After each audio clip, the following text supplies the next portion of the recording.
করোনার দ্বিতীয় ধাক্কা সামলাতে হিমশিম খাচ্ছে দেশের নিম্ন আয়ের লাখো মানুষ। এদের সহায়তায় আবার ৩৬ লাখ পরিবারকে সহায়তা দিচ্ছে সরকার। করোনা ভাইরাসের প্রাদুর্ভাব মোকাবেলায় তহবিল থেকে প্রধানমন্ত্রীর দেয়া এই নগদ অর্থ সহায়তা বিতরণ করবে মোবাইল ব্যাংকিং এর মাধ্যমে। বিশ্লেষকরা বলছেন, শুধু অটোমেশন হলেই হবে না, এই প্রণোদনা যাতে সঠিক ব্যক্তির কাছে পৌঁছায় সেটিও নজরদারি করতে হবে কঠোরভাবে। আরও জানাচ্ছেন কাবেরী মৈত্র। অদৃশ্য এক করোনায় প্রতিনিয়তই দৃশ্যমান কষ্টে কুমিল্লার এই গো খামারি কৃষক। যা কিছু সঞ্চয় তার সবটা দিয়েই করেছিলেন এই খামার, এখন তা বন্ধের পথে। এই করোনার কারণে আমি অনেক ক্ষতিগ্রস্ত হয়েছি। দুধ বিক্রি করতে সমস্যা হচ্ছে, তারপরে গরুর খাবারের দাম বেড়ে গেছে, ভুসির দাম বেড়ে গেছে। গ্রাম থেকে শহর প্রায় সবখানেই কাজ নেই, আয় নেই, এমন কোটিরও বেশি মানুষের কর্মঠ হাত দুটোও যেন বসে আছে বেকার। একটা মানুষের না খাইলেও 200 টাকা খরচা আছে, কামাই না হলে কাম কমিয়ে দেয়। করোনার প্রথম ধাক্কার পর এখন দ্বিতীয় ধাক্কা। অবস্থায় এমনই যে প্রতি 4 জন দরিদ্র মানুষের 3 জনই এখন হতদরিদ্র। এই অবস্থায় এসব মানুষকে অর্থনীতির মূল স্রোতধারায় ফেরাতে আবারও নগদ অর্থ সহায়তা দেওয়ার প্রস্তুতি নিচ্ছে সরকার। ঈদের আগেই নিম্ন আয়ের ৩৬ লাখ পরিবার পাবেন অন্তত ২৫০০ টাকা করে। আগে যদি ৭২% পৌঁছে থাকে, এবার ৮০-৯০% পৌঁছা উচিত। কারণ যারা ডিস্ট্রিবিউশন চ্যানেলে আছেন, আমাদের চেয়ারম্যানরা, মেম্বাররা, ইউনোরা, ডিসিরা, তারা গা খেয়ে শিখেছেন আগের বার, সেটাকে তারা এবার আগের থেকে সাবধান হবেন। প্রধানমন্ত্রীর নির্দেশে দেয়া এসব অর্থের বেশিরভাগই যাবে মোবাইল ব্যাংকিং এর সেবাদানকারী প্রতিষ্ঠান নগদের মাধ্যমে। মানে নগদ তার টিমটাকে এভাবেই ডিজাইন করে রেখেছে যে গভর্নমেন্টের যে ডিসবার্সমেন্ট, যেমন গতবার মাননীয় প্রধানমন্ত্রী উপহার দিয়েছেন, সো এটা ১.৫ মাসের সিদ্ধান্তের মধ্যে কিন্তু নগদ পারফেক্টলি নামিয়ে দিয়েছে। এই বছরও নাকি ১ কোটি পরিবারকে এই মাননীয় প্রধানমন্ত্রীর উপহার যাবে, সো সেটা নিয়ে কাজ চলছে। বিশ্লেষকরা বলছেন, প্রান্তিক পর্যায়ে প্রকৃত সুবিধাভোগী চিহ্নিত করে অর্থ পৌঁছে দেওয়াটাই বড় চ্যালেঞ্জ। সেখানে থাকতে হবে কড়া নজরদারি। গত বছরের এক্সপেরিয়েন্স থেকে আমরা দেখেছি যে তালিকাটা যেটা তৈরি করা হয়েছিল, সেই তালিকা অনেকাংশে অসম্পূর্ণ ছিল বা অসৎ উদ্দেশ্য প্রণোদিত ছিল। অর্থাৎ একই মানে বিভিন্ন ভাবে একই সিম নাম্বারে অনেকগুলো টাকা চলে যেত।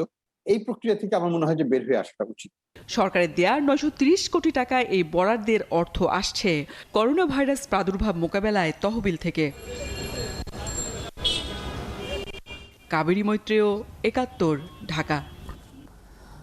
দর্শক, দেশে প্রতি 4 জন দরিদ্র মানুষের 3 জন অতি দরিদ্রের কাতারে নেমেছেন করোনার প্রথম ধাক্কায়। দ্বিতীয় ধাক্কায় নতুন পুরনো সব দারিদ্র্যের অবস্থায় শোচনীয়। দারিদ্র্যের ভারে দুর্বল হচ্ছে অর্থনীতি। তাই জীবনের ঝুঁকি নিয়েও মানুষ ঘরবন্দি থাকতে চাইছে না, জীবিকা নিয়েই ভাবছে বেশি। এদিকে ৩৬ লাখ দরিদ্র পরিবারকে আবার ২৫০০ টাকা করে মোট ৯৩০ কোটি টাকা নগদ সহায়তা দিচ্ছে সরকার। তহবিলটি কি যথেষ্ট? কঠিন এই করোনা কালে দরিদ্রের জন্য আর কি কি করা যায়, এ নিয়ে কথা বলবেন ঢাকা বিশ্ববিদ্যালয়ের উন্নয়ন অধ্যয়ন বিভাগের অধ্যাপক ডক্টর মোহাম্মদ আবু ইউসুফ এবং সমাজবিদ ও দারিদ্র গবেষক ডক্টর মাহমুদ উল আলা। আপনাদের দুজনকেই স্বাগত ৭১ অর্থযোগে। ধন্যবাদ।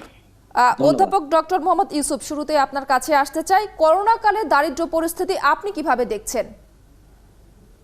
যে এটি সত্যি যে আমরা বিভিন্ন রিপোর্টে এবং বিভিন্ন গবেষণায়ও আমরা দেখেছি যে দারিদ্র পরিস্থিতি আসলে যেটা বলা হয়েছিল যে ২০% মতো দেশের সামগ্রিক দারিদ্র পরিস্থিতি, সেটা বেড়ে কোনো গবেষণা ক্ষেত্রে এটা ৩৫ থেকে ৪০% মতো হয়েছে।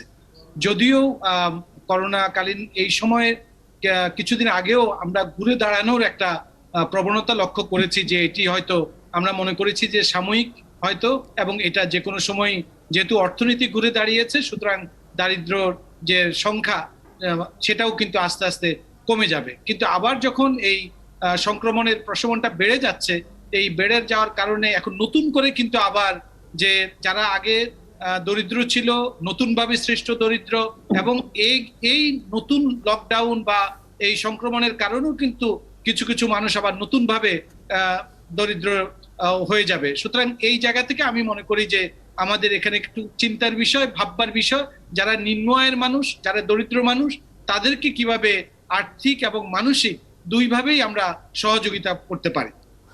অধ্যাপক ডক্টর মোহাম্মদ ইউসুফ, আপনি আছেন আমাদের সাথে। ডক্টর মাহমুদ, আমরা জানি ইনস্টিটিউট অফ বাংলাদেশ স্টাডিজে আপনি গবেষণা করেছিলেন দারিদ্র্যের কারণ নিয়ে। করোনার কারণে সৃষ্ট দারিদ্র্য পরিস্থিতিকে আপনি কিভাবে দেখছেন? ধন্যবাদ।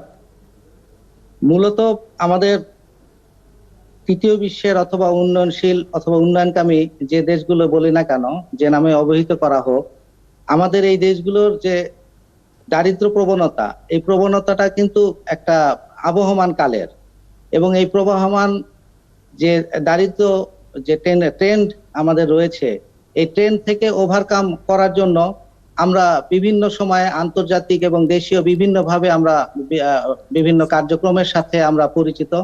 যেমন আমরা এর আগে এমডিজি প্রোগ্রামের সাথে আমরা নিজেদেরকে সম্পৃক্ত করেছিলাম, পরবর্তীতে আমরা এসডিজির সাথে আমরা সম্পৃক্ত হওয়ার চেষ্টা করেছিলাম।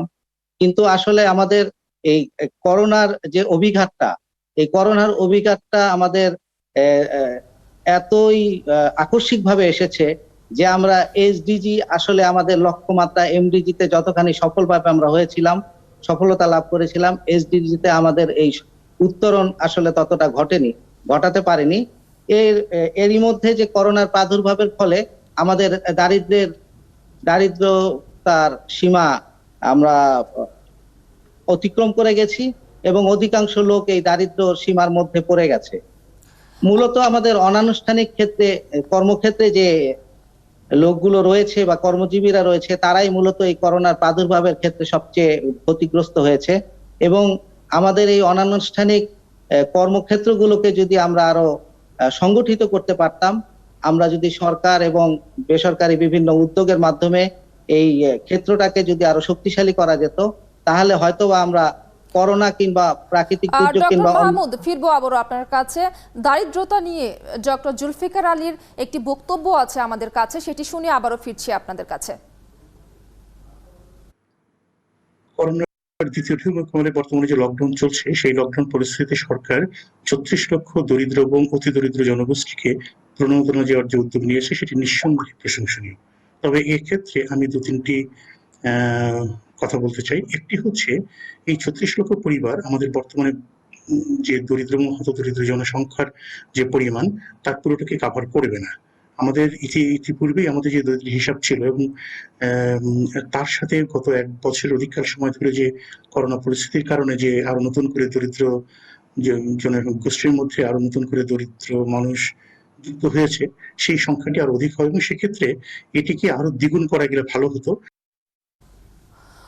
অধ্যাপক ডক্টর মোহাম্মদ ইউসুফ, করোনার দ্বিতীয় ধাক্কায় বিপর্যস্ত 36 লাখ দরিদ্র পরিবারকে 2,500 টাকা করে মোট 930 কোটি টাকা নগদ সহায়তা দিবে সরকার। করোনাকালে বেড়ে দেশে 33% মানুষ এখন দরিদ্র। সেই সংখ্যা বিবেচনায় এই তহবিল কি যথেষ্ট? না, আসলে আমরা এর আগেও দেখেছি যে প্রথম পর্যায়েও কিন্তু গভর্নমেন্ট 50 লাখ পরিবারকে 2,500 টাকা করে দেওয়ার কথা, কিন্তু সেটা পুরোটা দিতে পারেনি, 36 লাখের মতো দিয়েছে।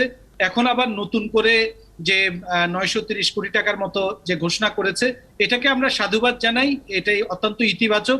কিন্তু আমি মনে করি যে এটি প্রয়োজনের তুলনায় খুবই অল্প, এবং যে সংখ্যাটা, এই সংখ্যাও কিন্তু খুবই কম।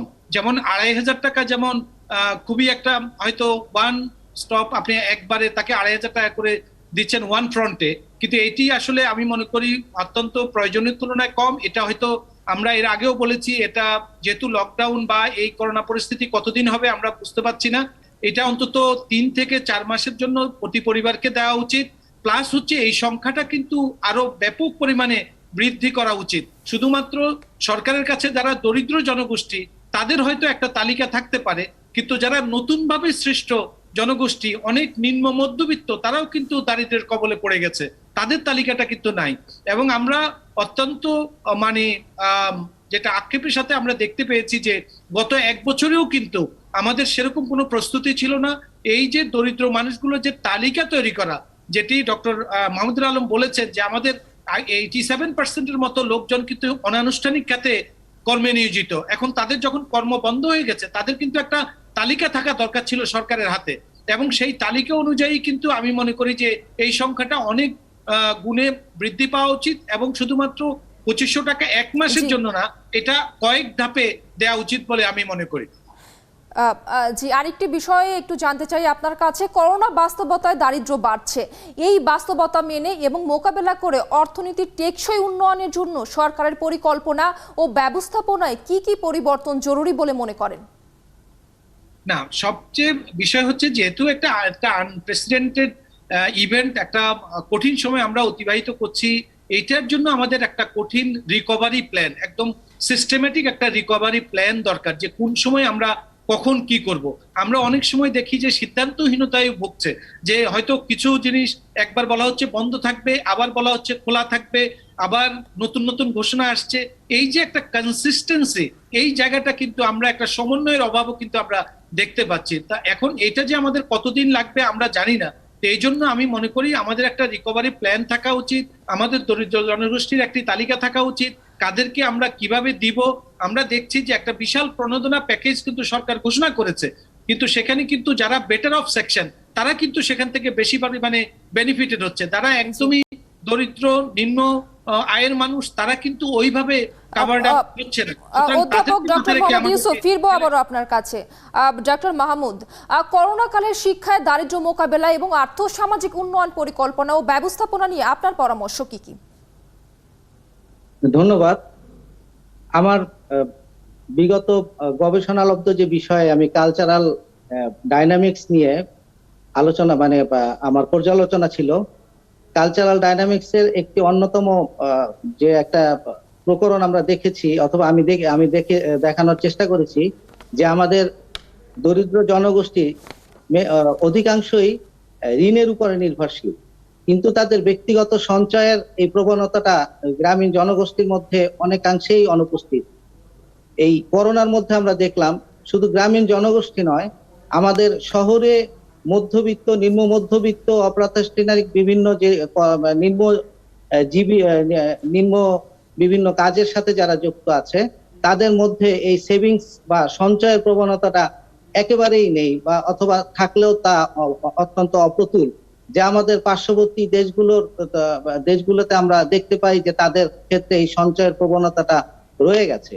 সুতরাং আমরা মনে করি যে আমরা শিক্ষা থেকে, নারী শিক্ষা থেকে শুরু করে বিভিন্ন সচেতনামূলক কর্মকাণ্ডে আমাদের সরকার যেভাবে অগ্রসর হয়েছে এবং আমাদের জনগণকে সম্পৃক্ত করতে পেরেছে, আমরা মনে করি পরবর্তীতে আমাদের যে সামাজিক অভ্যুত্থানের ক্ষেত্রে, এই সামাজিক আমাদের আচরণের ক্ষেত্রে আমাদের সেভিংস এর প্রবণতা অথবা সঞ্চয়ের প্রবণতা যদি আমরা জনগোষ্ঠীর, বৃহত্তর জনগোষ্ঠীর মধ্যে আমরা ছড়িয়ে দিতে পারি, তাহলে হয়তোবা আমরা এ ধরনের এই প্রাদুর্ভাব বা দুর্ভোগ যেটাই বলি না কেন, এগুলো মোকাবেলা করতে পারবো। ডক্টর মাহমুদ, আপনাকে অসংখ্য ধন্যবাদ আমাদের সঙ্গে আজকে যুক্ত হবার জন্য এবং আপনার পরামর্শগুলো দেওয়ার জন্য। একই সঙ্গে ধন্যবাদ জানাচ্ছি অধ্যাপক ডক্টর মোহাম্মদ ইউসুফ আপনাকেও।